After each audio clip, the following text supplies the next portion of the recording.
செந்தில் பாலாஜி சென்னையில் ஒரு 5 நட்சத்திர ஹோட்டலில் அங்கு அவர் தங்கியிருக்கக்கூடிய அறையிலேயே அவரை வைத்து அவரிடம் விசாரணை தொடர்ந்து நடந்து கொண்டிருக்கிறது. அந்த அறையும் சோதனைக்கு உட்படுத்தப்பட்டிருக்கிறது. இது பழிவாங்கும் படலம், பழிவாங்கும் போக்கு, இது பழிவாங்கும் நடவடிக்கை என்றுதான் ஒப்பாரி வைப்பார்கள். அதில் எந்த சந்தேகமும் உங்களுக்கு வேணும். குறைந்த விலை, நிறைந்த தரம், தங்கள் தேவைகள் அனைத்தும் ஒரே இடத்தில். ஜெயச்சந்திரன். மற்றவங்களெல்லாம் விடுங்க, இவரை யார் மந்திரியாக்கி அழகு பார்த்தாங்களோ 21க்கு பிறகு அந்த மு.க. ஸ்டாலின் இவரை பற்றி பேசின பேச்சுக்களோட தொகுப்புகளை பார்த்தாலே புரிஞ்சுக்கலாம் இவர் மீதான குற்றச்சாட்டுகளின் உண்மைத்தன்மை என்னவென்பது. செந்தில் பாலாஜி கொள்ளையடிக்கிறதுல, ஊழல் செய்கிறதுல, லஞ்சம் வாங்குறதுல, ஆள் கடத்தல், நில அபகரிப்பு புகார்கள் எல்லாம் இன்னைக்கு நீதிமன்றத்தில் இருக்கு. மார்க்கண்டியன் எம்எல்ஏ கைது பண்ணதுக்கு சாத்தானே ஆட்சி நடைபெறுகிறதுன்னு சொன்னாரு அப்படிங்கிறத பார்க்க முடியும். அப்ப செந்தில் பாலாஜி அவர்களுக்கும் இதே மாதிரியான இந்த டிஃபென்ஸ் தான் அவங்க எடுப்பாங்க. செந்தில் பாலாஜியை தியாகி ஆக்குவார்கள். சட்டத்தை படுகொலை செய்து செந்தில் பாலாஜியை காப்பாற்றுவதற்கான தேவை மு.க. ஸ்டாலினுக்கு ஏன் வந்தது என்ற கேள்வி பெரிய கேள்வி, விசுரூபம் எடுத்து நிற்கக்கூடிய கேள்வி. உதயநிதி ஸ்டாலின் அவர்கள் நேற்று ஒரு ஸ்டேட்மெண்ட் கொடுத்துருக்கிறாரு, எம்எல்ஏக்கள் எல்லாமே தயாரா இருக்கணும். பட்ஜெட் கூட்டத்தொடரில் நாங்கள் ஆட்சியாளர்களோட ஊழல்களை அம்பலப்படுத்துவோம்னு நிதியமைச்சர், மாநில நிதியமைச்சரும் சொல்லியிருக்கார். அவர்கள் அதற்கு தயாராக வேண்டும். உப்பை தின்றவர்கள் தண்ணீர் குடிக்கிறார். உதயநிதி ஸ்டாலின் அவர்கள் இன்ஸ்டாகிராமில் தான் எல்லாரும் பார்த்து போராளிகள்லாம் உருவாகிட்டு இருக்கிறாங்க. புலம்பல் அந்த இன்ஸ்டாகிராம் புரட்சியில் தான் உங்கள் கவர்மெண்ட் வீட்டுக்கு போச்சு. உங்கள் தலைவரே தோற்று போனாங்க. ஜென்சியும் டிஎம்கே ஒன்றா இருக்க முடியாது. தயவு செஞ்சு இதை புரிஞ்சுக்கோங்க. இந்த புரிதல் திமுகவுக்கு இல்லைன்னா அவங்களை யாரும் காப்பாற்ற முடியாது. ஜென்சியை கவர்வதற்காக அவங்க வாய்ப்பே கிடையாது ராஜா, வாய்ப்பே கிடையாது. வீரபாண்டியன் இந்திய கம்யூனிஸ்ட் கட்சியின் மாநில செயலாளர், அவங்களோட 2 எம்எல்ஏக்கள் ஆதரவில் தான் இந்த அரசு இருக்குது. இந்த செலித்திறப்பு விழாவுக்கு வீரபாண்டியனை அழைத்தது என்பதே ஒரு தந்திரமான அரசியல், திமுகவின் தந்திரமான அரசியல். இந்த தந்திர நாடகத்தை, இந்த நரித்தனமான நாடகங்களிலும் அவர்கள் நன்றாக காட்டுவார்கள். கரூரில் வழங்கப்பட்ட அந்த அரசு வேலை செல்லாது அப்படின்னு உயர்நீதிமன்றம் தெரிவிச்சிருக்குங்கிறத பார்க்க முடியுது. இது ஒரு செட்பேக்கா தாவேக்காவிற்கு?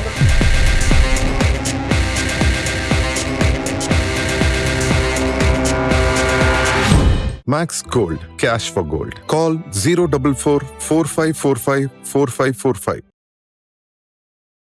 இந்த 5 மினிட் நேயர்களுக்கு வணக்கம். தற்போது நம்மிடையே மூத்த பத்திரிகையாளர் திரு மணி அவர்கள் இணைந்திருக்கிறார்கள். பேச நிறைய விஷயங்கள் இருக்குது, பேசலாம் சார். வணக்கம். வணக்கம் மேடம். பல்வேறு அரசியல் நிகழ்வுகள் நடந்துட்டு இருக்கிற இந்த தருணத்தில் இன்னைக்கு நம்ம முக்கியமாக எடுத்தோன்னே பேச வேண்டிய ஒரு விஷயம் இருக்குது. முன்னாள் அமைச்சர் செந்தில் பாலாஜியின் மேலே லஞ்ச ஒழிப்புத்துறையினர் விசாரணை நடத்திட்டு இருக்கிறாங்கன்னு பார்க்க முடியுது. அவருக்கு சொந்தமான பல்வேறு இடங்களில் சோதனை நடைபெற்று கொண்டிருக்கிறது அப்படிங்கிறத பார்க்க முடியுது. ஏற்கனவே அவர் முன்ஜாமீனில் தான் இருக்கிறாரு.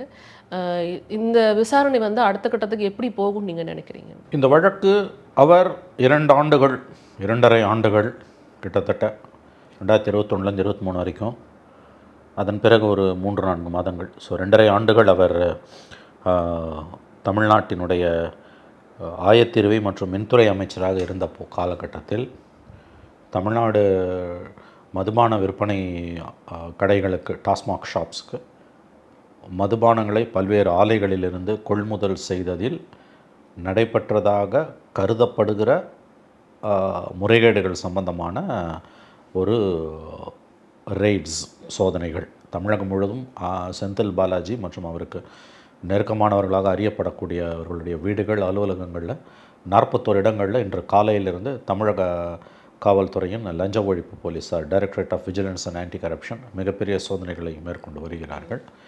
செந்தில் பாலாஜி சென்னையில் ஒரு 5 நட்சத்திர ஹோட்டலில் அங்கு அவர் தங்கியிருக்கக்கூடிய அறையிலேயே அவரை வைத்து அவரிடம் விசாரணை தொடர்ந்து நடந்து கொண்டிருக்கிறது. அந்த அறையும் சோதனைக்கு உட்படுத்தப்பட்டிருக்கிறது. இந்த மதுபான ஆலைகள், சோதனைகளுக்கு உள்ளாக்கப்பட்டிருக்கக்கூடிய மதுபான ஆலைகளில் திமுகவின் மூத்த தலைவர்களில் ஒருவரும், மதுபான ஆலைகளை வைத்திருப்பவர்களில் ஒருவருக்கு சொந்தமான ஒரு மதுபான ஆலையில் திமுகவோட ஒரு முன்னணி தலைவர், ஒரு நாடாளுமன்ற உறுப்பினர், அவருக்கு சொந்தமான ஒன்றுக்கும் மேற்பட்ட, குறைந்தபட்சம் ஒரு ஆலை, அதிலும் இன்றைக்கு சோதனைகள் நடப்பதாக தகவல்கள் வருகின்றன. மன்னார்குடியில். எனவே இது yet to be confirmed. So இது ஏற்கனவே அமலாக்கத்துறை இது சம்மந்தமாக நிறைய சோதனைகளை மேற்கொண்டிருக்கிறது. டாஸ்மாக்லேயும் மேற்கொண்டாங்க. அதன் பிறகு டாஸ்மாகில் இடி ரைட்ஸ் செல்லாதுன்னு ஹைகோர்ட், சுப்ரீம் கோர்ட்டில் போய் திமுக ஸ்டே வாங்குச்சு. இப்போ டிவிஎஸ்சி அதை நடத்த ஆரம்பிச்சிருக்குது. இவர் ஏற்கனவே தாவேகா எம்எல்ஏ ஒருவரை விலை பேசியதாக கூறப்படுகிற ஒரு வழக்கில், குற்றச்சாட்டில் சென்னை மாநகர காவல்துறை விசாரித்து வருகிறது. அந்த வழக்கில் செந்தில் பாலாஜியும் அவருடைய தம்பி அசோக்குமாரும் ஏற்கனவே முன்ஜாமீன் பெற்றிருக்கிறார்கள். அந்த வழக்கில் 10க்கும் மேற்பட்டவர்கள் கைது செய்யப்பட்டிருக்கிறார்கள். அதில் ஒரு 2 பேருக்கு இப்போ சமீபத்தில் ஜாமீன் கிடச்சிருக்கு.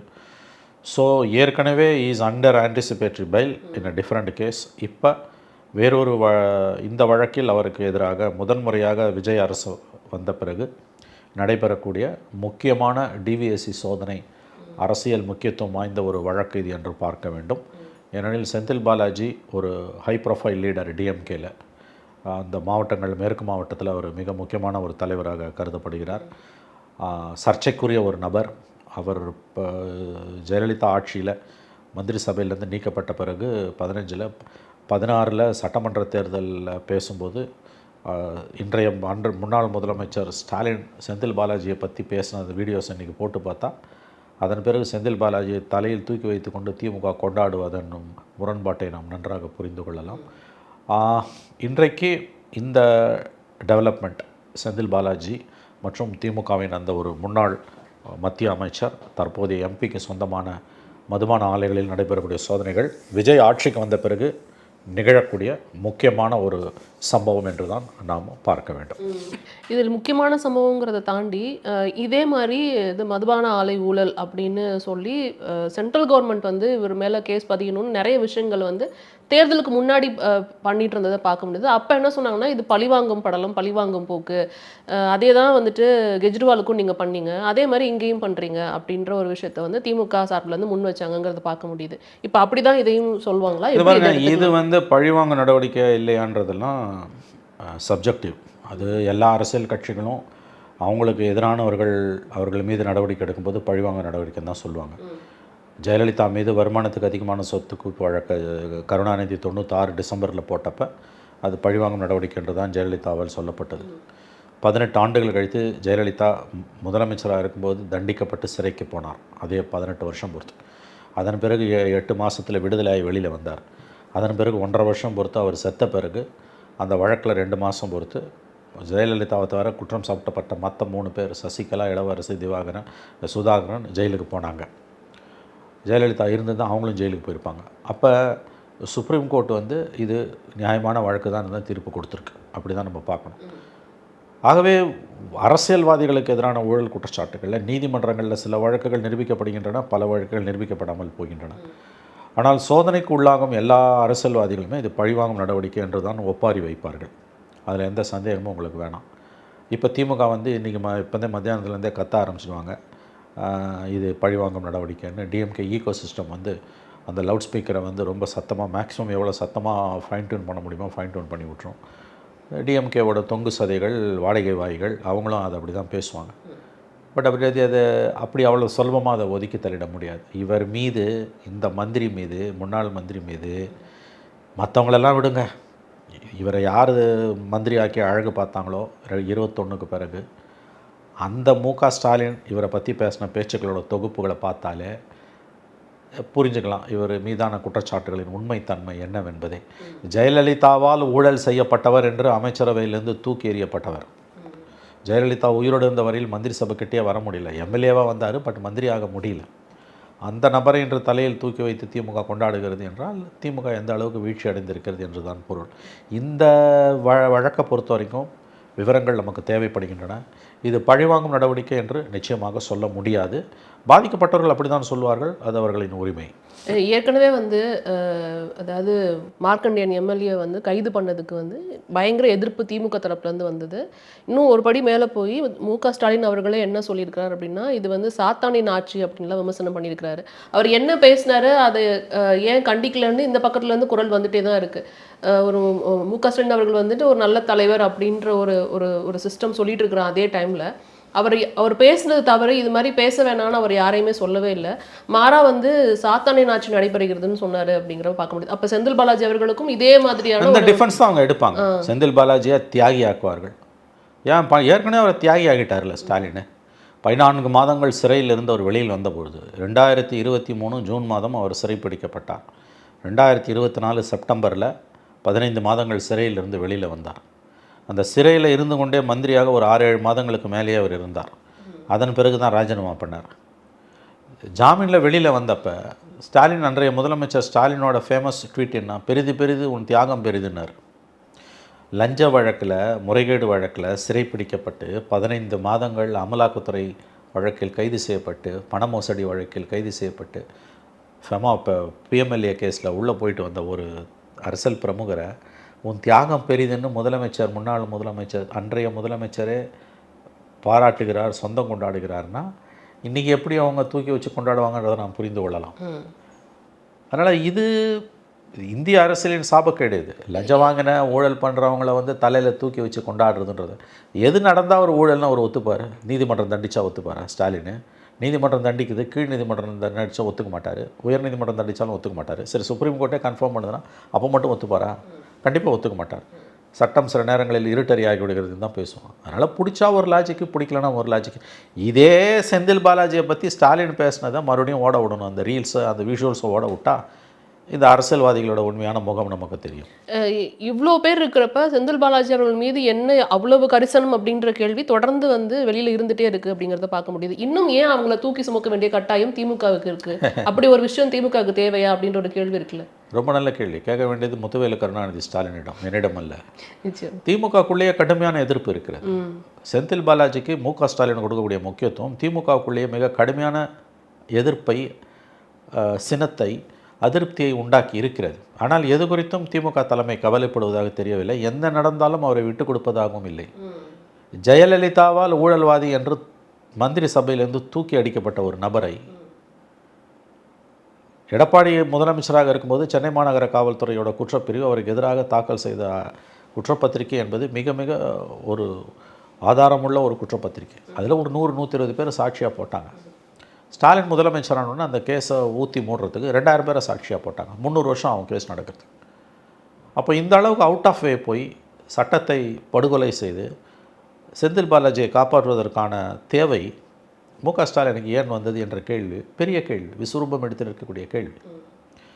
பட் அதற்கான விடை முக ஸ்டாலினுக்கு தெரியும், திமுகவில் உள்ள விவரம் அறிந்தவர்களுக்கு தெரியும். அதை வெளியில் பேச முடியாது நம்ம. நிச்சயமா. இது என்னன்றது எல்லாருக்குமே தெரியும். இப்படி ஒரு நபரை காப்பாற்ற வேண்டிய அவசியம், நிர்பந்தம் ஸ்டாலினுக்கு என்ன வந்தது? இப்போ மத்தியானம் 12:30 மணி ஆகுது. இந்த வந்துடும் இன்னும் ஒரு 2 ஹவர்ஸில், 3 ஹவர்ஸ் 4 ஹவர்ஸ்க்குள்ளே பெரிய ஸ்டேட்மெண்ட் ஸ்டாலின் கிட்ட வரும். அவரை தியாகியாக ஒரு 10 நிமிஷத்துலேயே ஸ்டேட்மெண்ட் வருது. ஒரு தியாகியாக்கி, சுதந்திர போராட்ட தியாகியாக்கி, செக்கெழுத்த செம்மல் சிதம்பரனாருக்கு, வாவு சிதம்பரனாருக்கு இணையாக அவரை போற்றி புகழ்ந்து சொல்லிட்டார்ல, பெரிது பெரிது உன் தியாகம் பெரிது. ஏன் இந்த வீழ்ச்சி? எவ்வளோ பெரிய கட்சி, 75 ஆண்டுகால பாரம்பரியமிக்க கட்சி, ஊழல் வழக்கில் குற்றம் சுமத்தப்பட்ட, உங்களால் ஊழல் வழக்கில் குற்றம் சுமத்தப்பட்ட ஒரு நபர், அவருக்கு எதிரான குற்றச்சாட்டுகளுக்கு பூர்வாங்க ஆதாரம் இருக்கிறது. டிரான்ஸ்போர்ட்டில் அவர் வேலை வாங்கி கொடுக்குறதா ஏமாத்தினவங்களில் மாற்றுத்திறனாளிகள், கணவரை இழந்த பெண்கள், கையேறு நிலையில் இருக்கக்கூடிய மனிதர்கள், எந்த விதமான ஆதாரமும் இல்லாதவங்க, அவங்கெல்லாம் வந்து பாதிக்கப்பட்டிருக்காங்க. அந்த கேஸை மொத்தமாக சீர்குலைப்பதற்கு, ஊற்றி மூடுறதுக்கு, தலைகீழே கவுத்து போடுறதுக்கு 120 சாட்சிகள் இந்த வழக்கை 2000 சாட்சியாக சேர்த்தது யார்? 300 வருஷம் ஆகுன்றாங்க இந்த கேஸ் முடியறதுக்கு. அப்போ காப்பாற்றுற வேலை தானே.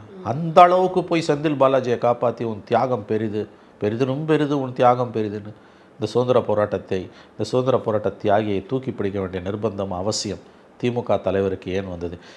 நல்லா ஞாபகம் வச்சுக்கோங்க, திமுகக்குள்ளே உண்மையான திமுக தொண்டனுக்கும் உண்மையான திமுக நிர்வாகிகளுக்கும் செந்தில் பாலாஜியை இந்த அளவுக்கு முக ஸ்டாலின் தூக்கி வைத்து கொண்டாடியதில் துளியும் விருப்பமில்லை. அவர்கள் குமுறுகிறார்கள். நிச்சயமா. அடுத்ததாக வந்து உதயநிதி ஸ்டாலின் அவர்கள் நேற்று ஒரு ஸ்டேட்மெண்ட் கொடுத்துருக்கிறாரு. எம்எல்ஏக்கள் எல்லாமே வந்து தயாராக இருக்கணும், பட்ஜெட் தாக்கல் செய்ய போகிறாங்க, அவங்களோட கேள்விகள் எல்லாம் வந்துட்டு நேரலையில் வந்துட்டு இது நிகழ்ச்சி ஒளிபரப்ப போகிறது, சட்டசபை நிகழ்வுகள் ஒளிபரப்ப போகுது அப்படிங்கிறப்ப ரொம்ப கேர்ஃபுல்லாக இருக்கணும், கேள்விகளை தயார்படுத்தி வைத்துக் கொள்ளுங்கள் அப்படின்னு சொல்லியிருக்கிறாரு. ஸோ இப்போ வந்து அவங்க ரொம்ப இது தீவிரமாக எதிர்பார்த்து காத்துட்டு இருக்கிறாங்களா சட்டசபை நிகழ்வு? ஆமாம்மா, அது அவங்க வேலை, அதை ஒழுங்காக செய்யட்டும். அவங்கள மாதிரி வந்து இந்த நேரலையை வந்து இந்த கவர்மெண்ட் வந்து முடக்க போகிறது கிடையாது. ஸ்டாலின் முதலமைச்சராக இருக்கும்போது அவர் பேசும்போது மட்டும் கேமரா இருக்கும், எடப்பாடி பேசும்போது கேமரா இருக்காது. அந்த மாதிரி இல்லாமல் முழுவதும் ஒளிபரப்போன்னு சொல்லியிருக்காங்க. ஒளிபரப்பாங்களான்னு நம்ம பார்க்கணும். கடந்த நேரில் இருந்தது, சட்டமன்றம் நேரில் இருந்தது, ப்ராமிஸ் பண்ணியிருக்காங்க. ஒரு தூரம் நின்று போச்சு, மறுபடியும் அதுக்கப்புறம் கொடுத்தாங்க. ஸோ இந்த நேரலை எப்படி இருக்குன்றதை நம்ம பார்க்கணும். பட்ஜெட் கூட்டத்தொடருக்கு தயாராகுங்கள்னு பேசுகிறது வரவேற்கத்தக்கது. வழக்கமாக உதயநிதி என்ன பேசுவார்? கவுந்தரும் தேர்தலுக்கு தயாராக இருக்குன்னு தான் பேசுவார். இந்த முறை அப்படி பேசலை. பட்ஜெட் கூட்டத்தொடருக்கு தயாராக இருங்கள் என்று பேசுகிறார். வரவேற்கத்தக்கது. ஜனநாயக கடமை ஆற்ற திமுகவினர் தயாராகி கொண்டிருக்கிறார்கள். சட்டமன்றத்தில் அதை நாம் பார்க்கலாம். இன்னைக்கு முக்கியமான ஒரு விஷயம் என்னன்னா, வீரபாண்டியன் அவர்களும் உதயநிதி ஸ்டாலின் அவர்களும் ஒரே நிகழ்வில் கலந்துட்டு இருக்கிறாங்க. அதாவது பாஜகவோட எதிர்ப்பு அப்படின்ற அந்த நிலையில் ஒன்றுபட்டிருக்கிறோம் அப்படிங்கிற மாதிரி தான் பேசப்படுது நல்லக்கண்ணு அவர்களுடைய சிலை திறப்பு விழாவில். ஆனால் உதயநிதி ஸ்டாலின் அவர்கள் வந்து இப்போ கரண்ட்டாக வந்து இன்ஸ்டாகிராமில் தான் எல்லாரும் வந்துட்டு பார்த்து போராளிகள்லாம் உருவாகிட்டு இருக்கிறாங்க.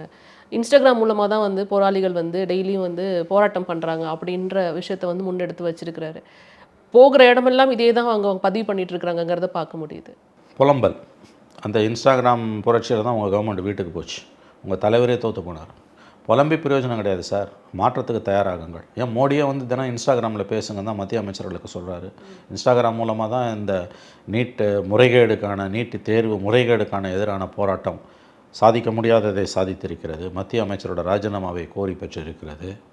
இன்றைக்கு சோஷியல் மீடியாவில் தான் பெரிய அளவில் வந்து அரசியல் நடக்குது. அதை ஏகடியம் பண்ணுவது என்பது அதை செய்யறதுக்கு திமுக கிட்ட சக்தியும் திறமையும் இல்லை, அந்த சாமர்த்தியம் இல்லை என்பதற்கான ஒப்புதல் வாக்கு மூலம் தான் இந்த புலம்பல், உதயநிதி ஸ்டாலினோட இந்த புலம்பல். ஏன் நீங்கள் வந்து இதில் இல்லையா ஜென்சி டிஎம்கேன்னு ஒன்று போட்டுன்னு வரையா? அதுலேயே அசிங்கமாக இல்லை. ஜென்சினாலே அது டிஎம்கேக்கு எதிர்னு அர்த்தம். ஜென்சியும் டிஎம்கே ஒன்றா இருக்க முடியாது. தயவு செஞ்சு இதை புரிஞ்சுக்கோங்க. இந்த புரிதல் திமுகவுக்கு இல்லைன்னா அவங்களை யாரும் காப்பாற்ற முடியாது. ஜென்சி டிஎம்கேவா அது எப்படி இருக்க முடியும்? ஒன்று டிஎம்கேவா இல்லை ஜென்சியாக இருக்கு. ஜென்சியை கவர்வதற்காக அவங்க வந்து வாய்ப்பே கிடையாது ராஜா, வாய்ப்பே கிடையாது. சீமான் பாஷையில் சொன்னால் வாய்ப்பு இல்லை ராஜா, வாய்ப்பே இல்லை.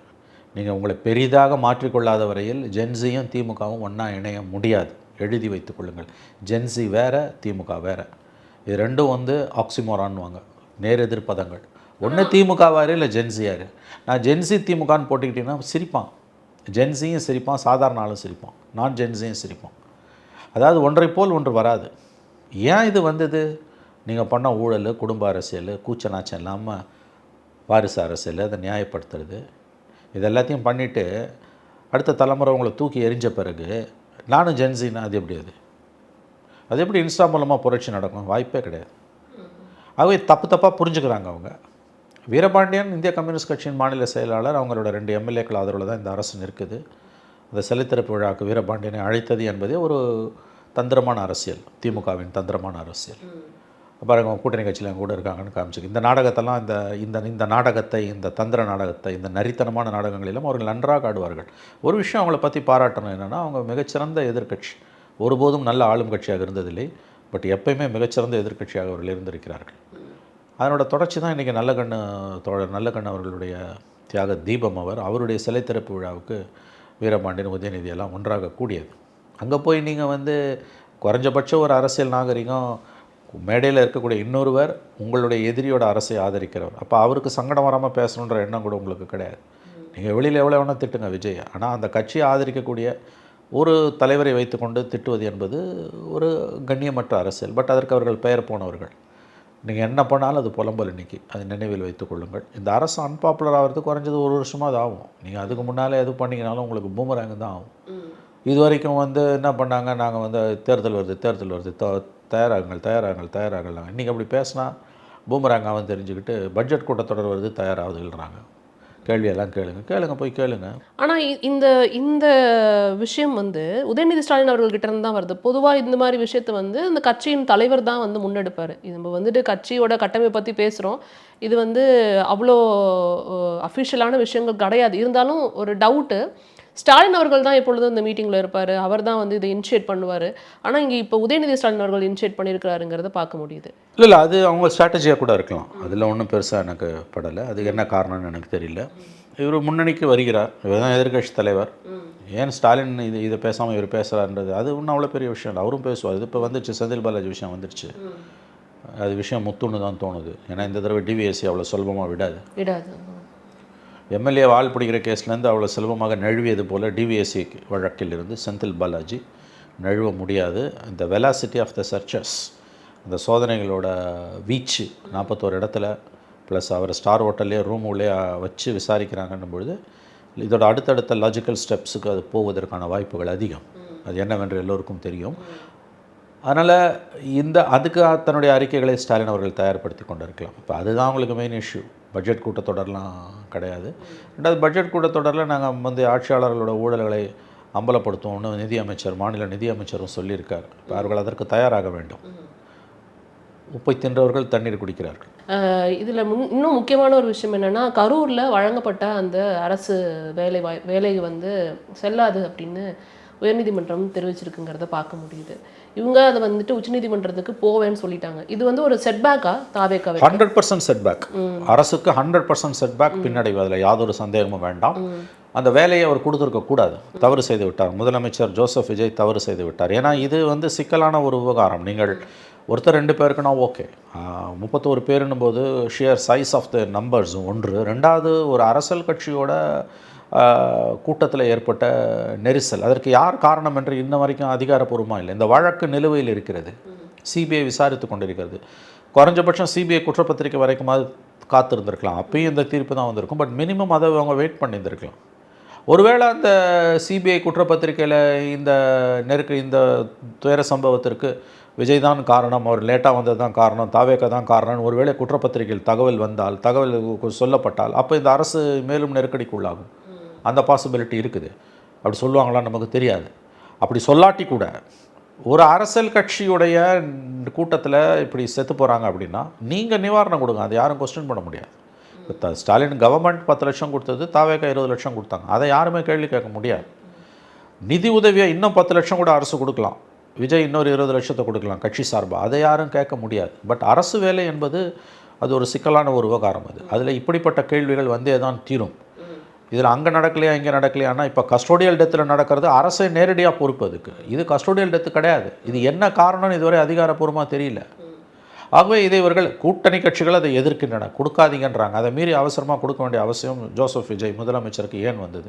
இது எதிர்பார்த்துருக்கணும், நீதிமன்றத்தில் இந்த சிக்கல் வரும் அப்படின்ட்டு. சுப்ரீம் கோர்ட்டில் என்ன நடக்கும்னு நமக்கு தெரியாது. Supreme Court is always an unpredictable horse. அது முன்னால் போனால் கடிக்கும், பின்னால் போனால் இடிக்கும், ராவுத்தர் குதிரைன்னுவாங்க. அதனால் Supreme Court is completely an unpredictable horse. கொடுத்துட்டாரு, அரசுக்கு அதிகாரம் இருக்குது, கொடுத்துட்டாங்க. இனிமேல் இந்த மாதிரி கொடுக்காதீங்க, கொடுத்ததை கெடுக்க வேணான்னு ஒரு ஆர்டர் வரத்துக்கு ஒரு வாய்ப்பு இருக்குது. இல்லை ஹைகோர்ட்டு சொன்னது தான் கரெக்டுன்னு ஹைகோர்ட் ஆர்டர் அப்பீல்டு பண்ணுறதுக்கும் வாய்ப்பு இருக்குது. நம்ம சுப்ரீம் கோர்ட்டை ப்ரெடிக்ட் பண்ணவே முடியாது. This is the problem. But personally if you ask me, தனிப்பட்ட முறையில் ஒரு பிரஜையாக என்ன கேட்டிங்கன்னா, அரசு வேலையை கொடுத்துருக்க கூடாது. நீங்கள் நிவாரணம் கொடுங்க. அரசு வேலை என்பது லட்சக்கணக்கான இளைஞர்களின் கனவு. இப்போ சிவகாசியில் வருஷத்துக்கு 10 பேர் 20 பேர் சாவுறான், அவனுக்கு எதாவது கொடுக்குறீங்களா? நிவாரணம் தான் கொடுக்குறீங்க, வேலை கொடுக்கல. கள்ளசாராயம் குடிச்சு சாவுறான், 10 லட்ச ரூபா கொடுக்குறீங்க, அவனுக்கு நீங்கள் வேலை கொடுக்கல. வேலைன்றது வந்து சம்திங் டிஃப்ரெண்ட். ஒரு மனிதனோட அடிப்படையான ஒரு உரிமை இது. அதனால தான் unemployment is the biggest problem in life அப்படின்னு நம்ம சொல்கிறோம். அதனால் வேலையை தூக்கி இதில் வந்து கடைநிலை ஊழியர் மேல் அந்த கேட்டகரிலாம் கிடையாது. கவர்மெண்ட் ஜாப்னா கவர்மெண்ட் ஜாப் தான். அதான் சொல்லியிருக்கிறாங்க. அப்போ நாளைக்கு இன்னொரு கட்சியோட கூட்டத்தில் இன்னொரு பிரச்சனை வந்து இன்னும் 10 பேர் சாவானா அந்த கவர்மெண்ட் 10 பேருக்கு வேலை கொடுக்குமா? எனக்கு தெரிஞ்சு கொடுத்துருக்க கூடாது. இந்த தீர்ப்பை என்னை பொறுத்தவரையில் சரியான தீர்ப்பு தான் நான் நினைக்கிறேன். பட் 2 விஷயம். ஒன்று, கோர்ட்டு சுப்ரீம் கோர்ட் இதை எப்படி பார்க்கும், அங்கே இதே ஜட்ஜ்மெண்ட் வருமா இல்லை இது ரிவர்ஸ் ஆகும், அது தெரியாது. பட் இது ஒரு பெரிய செட்பேக். ஆனால் கண்டிப்பாக கவர்மெண்ட்டுக்கு செட்பேக்கு. பட் அவரோட நேம் அண்ட் ஃபேமுக்கு இது ஒன்றும் பெரிய பாதிப்பை ஏற்படுத்தாது. அதையும் நம்ம புரிஞ்சுக்கணும். இட்ஸ் அ செட்பேக் கவர்மெண்ட்டுக்கு. பட் விஜயோட இன்ஃப்ளூயன்ஸுக்கு இது ஒன்றும் பெரிய செட்பேக்காக இருக்க வாய்ப்பு கிடையாது. ஏன்னா கவர்மெண்ட் வந்து இப்போ தான் 2 மாதம் ஆகுது. நிச்சயமா சார், தொடர்ந்து பேசலாம். நன்றி. குறைந்த விலை நிறைந்த தரம் தங்கள் தேவைகள் அனைத்தும் ஒரே இடத்தில். Jayachandran. Max Gold, cash for gold. Call 044 4545 4545.